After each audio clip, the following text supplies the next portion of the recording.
007. 007. Come in. Come in. What's your name? Chumi. Really? Who's she? Paula Ivanova. This is Miss Penelope Smallbone, my new assistant. Hi, I'm Plenty. But of course you are. Good night. She's just coming, sir. I thought Christmas only comes once a year. I'm Mr. Arlington Beach, professional gambler, and you're Miss Stephanie Broadchester, heiress. I am not. You're gonna have to trust me on this. That's my little octopus. Ah, the world of 007.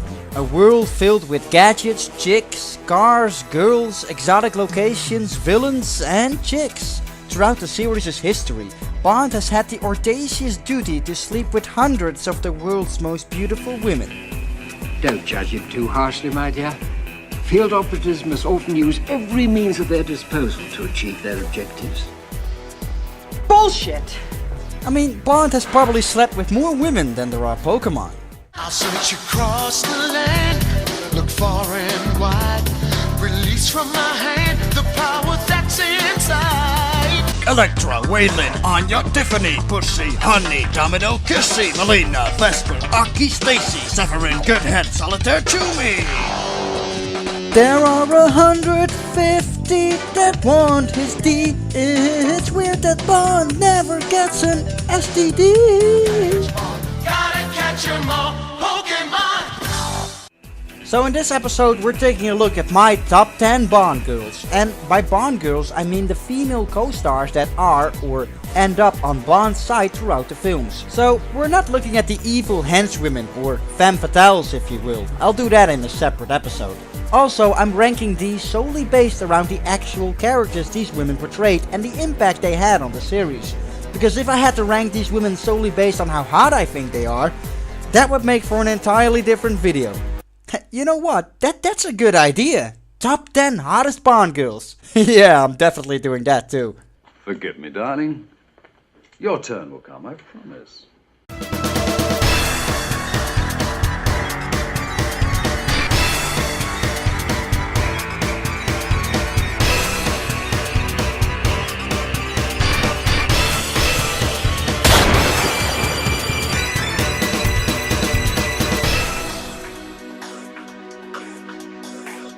There are so many Bond girls to choose from, so there were bound to be some honorable mentions. Tatiana Romanova is classic. The scene of her lying naked in Bond's hotel room, meeting him for the first time, is so iconic. It was used as the audition scene for new Bond actors throughout the years. I love her innocence and the way her character is kept so close to Fleming's vision of her.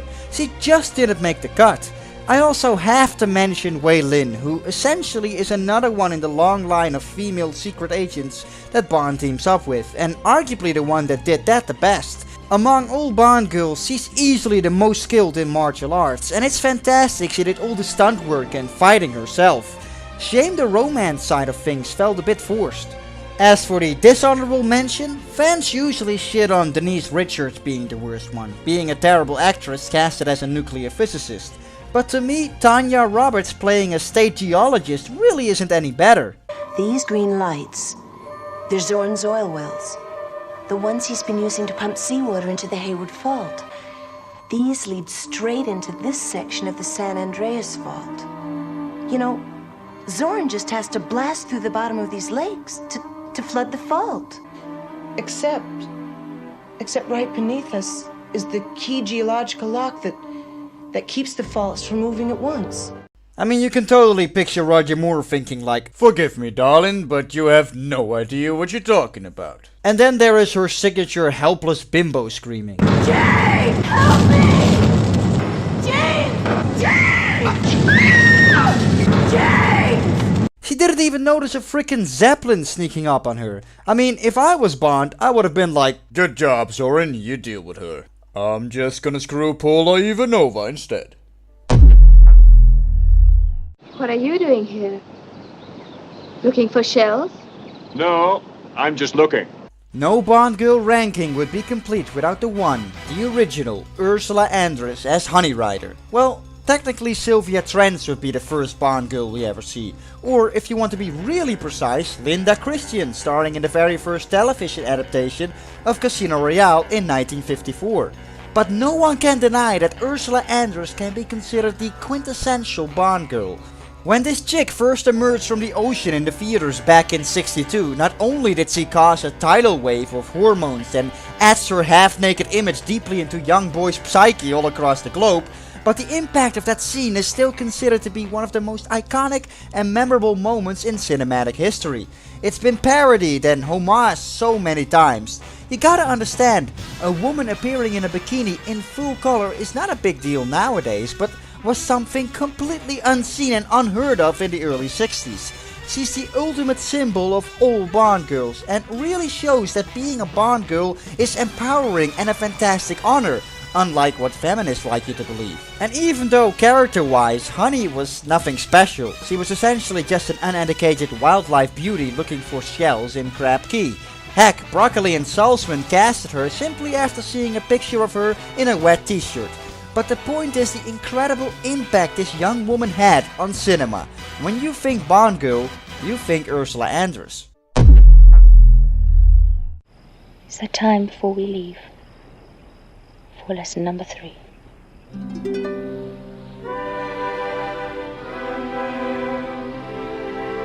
Absolutely. There's no sense in going off half-cocked. Solitaire is a very unique Bond girl, a tarot card reader used by Kananga to predict the future using her psychic powers. I could definitely use my own Solitaire, for the greater good of course.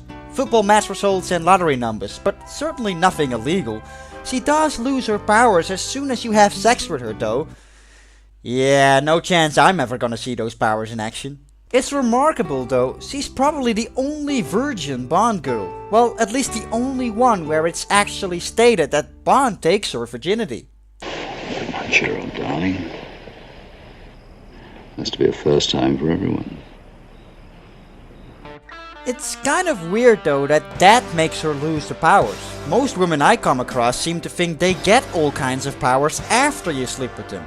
But she did turn into a nympho as soon as Bond slept with her, so, you know, nice. Anyway, Solitaire is a classic Bond girl. The innocence and mystique surrounding her character makes her one of the more intriguing and memorable Bond girls in the series. Who are you? My name is Pussy Galore. I must be dreaming.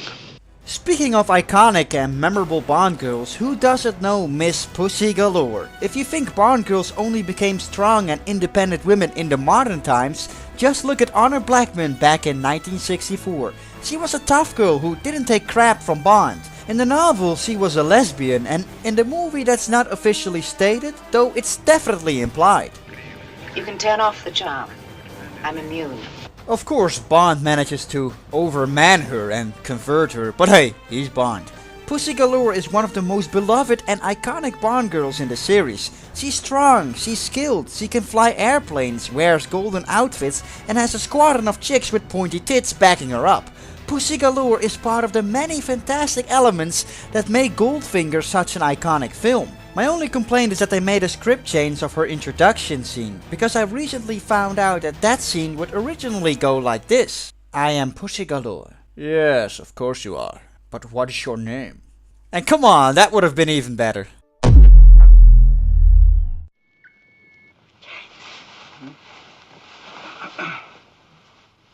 007.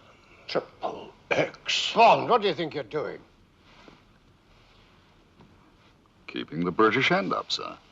007 teaming up with a female secret agent is not something out of the ordinary anymore. It was done for the first time in You Only Live Twice with Aki and Kissy, but then it was brought to the next level in 1977's The Spy Who Loved Me. And sure, it was done countless times since with Dr. Goodhead, Pam Bouvier, Jinx, Camille, and the earlier mentioned Wei Lin, but in my opinion it was Barbara Buck who really set the standard for this type of Bond girl. Bond being forced to team up with a KGB agent during the Cold War to take down a megalomaniac supervillain is just timeless. She uses her own nifty little gadgets and outsmarts Bond a couple of times.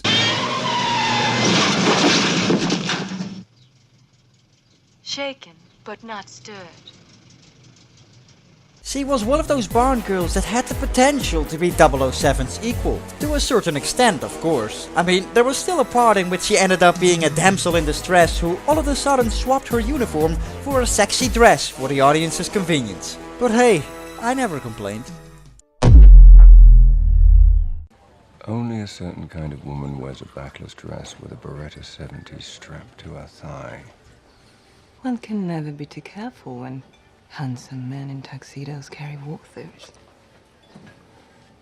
Severin definitely is one of the most interesting Bond girls in recent years. And I think the biggest downside to her character is that she isn't in Skyfall for long enough. In the few scenes we get with her, I for one immediately got invested into her character. That's not just because she's insanely hot.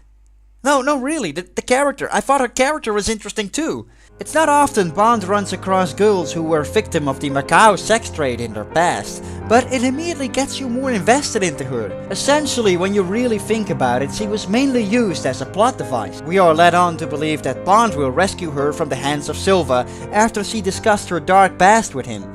But this was really just an easy way to introduce Bond to Silva. It was quite shocking to see her get killed just like that. And yet, Béatrice Marlowe manages to steal every scene she does appear in. To me, she really had the potential to be one of the best Bond girls had she had more impact on the actual story. But fear not, I can already spoil to you, you'll definitely see more of her once I get to that top 10 hottest Bond girls episode.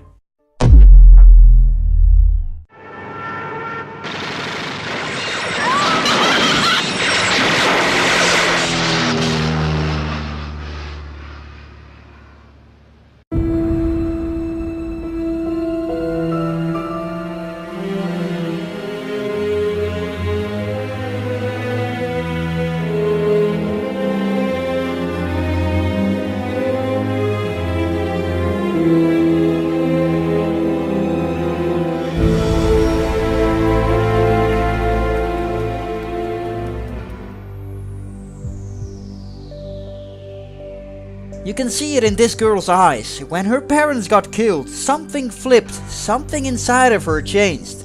Melina was not gonna be your everyday happy-go-bang Bond girl, but for the first time in years, things were dead serious, and as a result we get one of the most underrated badass Bond girls in the series. Melina is on a private vendetta to find the people responsible for killing her parents, and armed with her brains, a crossbow and a bright yellow Citroen 2CV, this chick is not about to be stopped from doing so. The Chinese have a saying: before setting out on revenge, you first dig 2 graves. I don't expect you to understand. You're English, but I'm half Greek. And Greek women, like Electra, always avenged their loved ones. Melina was one of the more realistic and refreshing Bond girls that Roger Moore's Bond runs across, and I definitely like her for it. A great Bond girl is when they are unique and different to the norm, when they have a little bit of a personal backstory and some relevance to the actual plot. And Melina falls into that description perfectly. Your Royal Highnesses, my lords, ladies and gentlemen, the toast is the bride and bridegroom, Mr. and Mrs. James Bond. Of course, the one and only Bond girl that Bond has married has got to be on the list. Tracy easily is one of the best things to Majesty's. And I made it no secret in my recapping episode of that film that I'm in the minority of people who isn't the biggest fan. However, I am a fan of Tracy, who for me is the main reason to watch the movie. If you read the Fleming novels, you'll know that among all the girls Bond runs across, there were 2 that really had a significant impact on him. And in Majesty's, Diana Rigg translated one of them to the screen in such a masterful way. Her acting is just spot on. You can totally believe that this could be the woman that Bond would lose his heart to. Strong, yet emotional. Skilled, yet deeply damaged. Still, to this day at least, she remains to be the only Bond girl we saw Bond getting married to. And that final scene still is one of the most heartbreaking moments in the series. I sometimes just wish he would have been paired up with Connery's Bond instead though. Having seen his Bond casually sleep around with multiple Bond girls in the past 5 Bond movies and then finally lose his heart to this woman could have really given this movie a greater impact. Well, you can't win them all. Dumb, stubborn, stupid.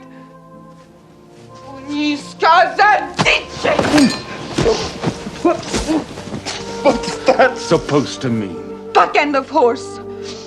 You're calling me a horse's ass.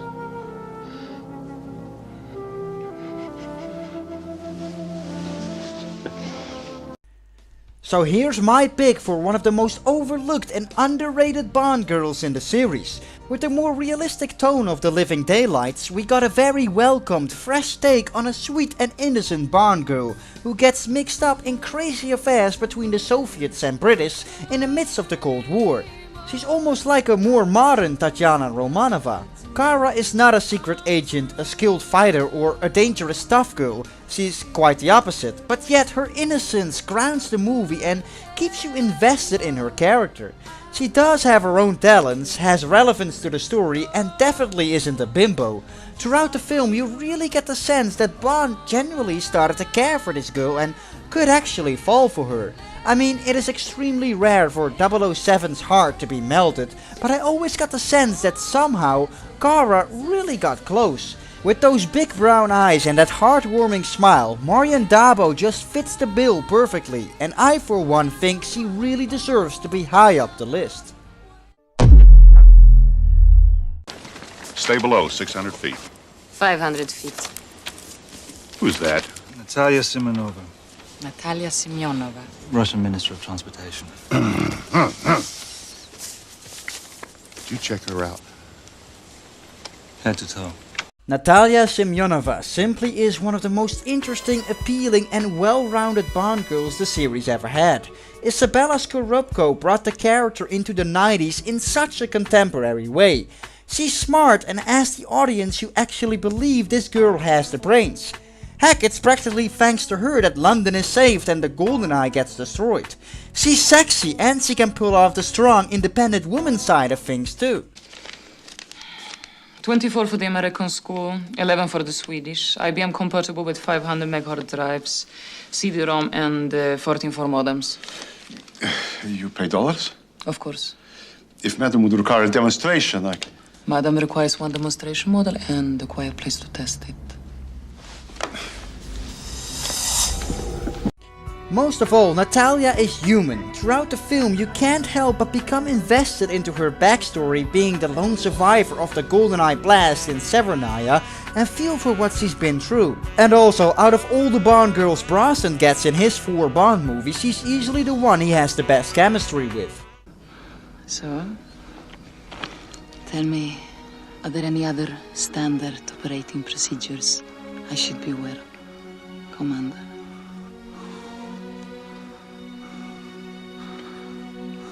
Thousands. But I only pay them lip service.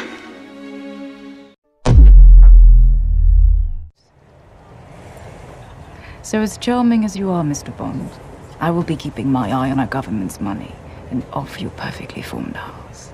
You noticed. To the average Bond fan, this probably comes as no surprise at all, as Vesper is often considered to be the best Bond girl, and, well, to me she definitely is too. In Fleming's first novel, Bond ends up losing his heart to the mysterious Vesper Lind, who ends up falling in love with him as well, but is revealed to be blackmailed into being a double agent and has no choice but to commit suicide in the end. This brings such a scar to Bond's heart that it's likely what causes him to never be able to fully give himself to women again, resulting in him becoming the heartless, charming ladies man we know he is today. And in the reboot of the series, we see this saga played out superbly by Daniel Craig and Eva Green. I mean, Vesper just is a Bond girl in a complete league of her own. She's the deepest and most three-dimensional Bond girl that the series ever saw. Of course, a large part of that can be contributed to Fleming's writing, but Eva Green definitely deserves praise for getting this spot on. I think the chemistry between her and Craig is what made this work so extremely well, and what separates her, for me at least, from Tracy, the other Bond girl that had a significant impact on the character of Bond. That's why I said earlier that I just wish Diana Rigg was paired with Connery instead, and see if the whole falling in love part would have been more believable. Because with these two, I completely buy it. You literally see Bond slowly drop his armor throughout the film and eventually giving his all to her, being completely happy and resigning the service. And when she drowns herself at the end of the film, it really has an enormous impact. You can really feel Bond's pain. Vesper's influence on Bond is continued to be seen in the later novels, and now also in the later Bond films, like it should be. And I'm so glad they did that. I think in every man's life, there are always only one or two girls you come across that are just this tiny extra bit more special than all the others you encounter on your path. During your lifetime, the most beautiful, intelligent, sweet and exotic women can walk into your life, but some will just have that extra spark, even if you don't end up with them. And in Bond's case, that one is Vesper. And that concludes my top 10 Bond girls. How did you like the list and what would yours be? Be sure to share your thoughts.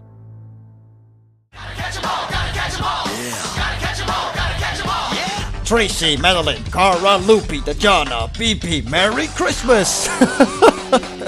Nah, that won't work though, it's freaking summer. They should have voted for this one in December.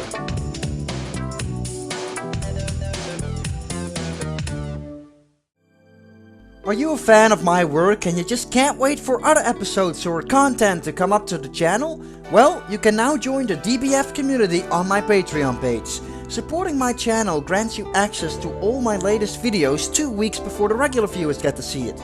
Your name will also be included on the Supporter Hall of Fame, and you get to vote for the new content.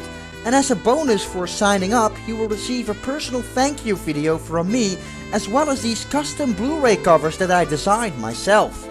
These will all be received by email immediately, so you can pop them out of your printer and put them in empty Blu-ray covers to have your own DBF Blu-ray collection on your shelf. All support for giving back to my channel is appreciated immensely. You can find the link in the description and make sure you subscribe to the channel. Thanks a lot, guys.